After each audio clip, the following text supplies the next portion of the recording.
Quest'anno è stato caratterizzato da un andamento climatico molto asciutto, una primavera che ricorderemo tra le più siccitose degli ultimi anni e anche mediamente fredda. Tanto è vero che la vegetazione è partita con un buon germogliamento, però in ritardo di 5-6 giorni rispetto alla scorsa annata. Questo ritardo poi con l'innalzamento delle temperature, in particolare modo dopo i primi 10 giorni di maggio, è stato praticamente recuperato. Addirittura in questo momento siamo 3-4 giorni in anticipo. Piogge sono state molto poche, nel nostro areale veramente basse, 10, 12, 13 mm gli eventi piovosi più importanti, e di conseguenza anche la pressione delle malattie come la peronospora non è stata particolarmente gravosa. Un po' più importante invece è la presenza dell'oidio, che si fa già vedere su alcune varietà più sensibili tipo la cortese, e comunque ben contenuto dai trattamenti antiparassitari.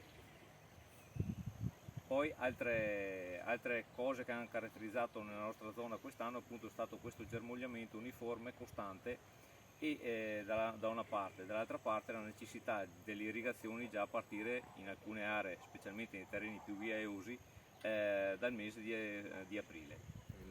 L'annata 2022 all'interno della nostra denominazione ha visto un germogliamento regolare che è iniziato all'incirca nella prima decade di aprile, in ritardo di qualche giorno rispetto a quella che era quello che è la media storica all'interno della nostra denominazione.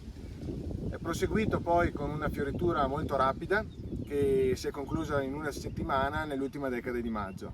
Ad oggi, il 10 di giugno, come fenologia media della nostra denominazione abbiamo una BBC H73 acini a grano di pepe.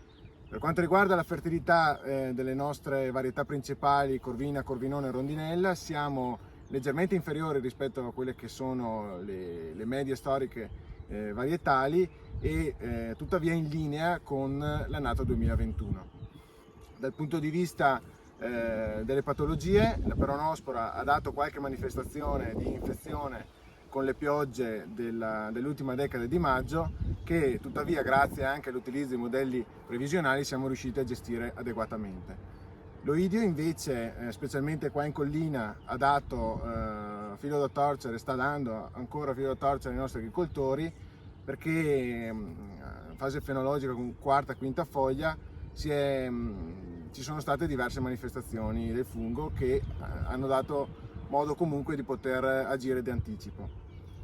Per quanto riguarda invece gli insetti, la tignoletta ha avuto un volo abbastanza disturbato, probabilmente anche dall'andamento meteoclimatico e da una fioritura molto veloce.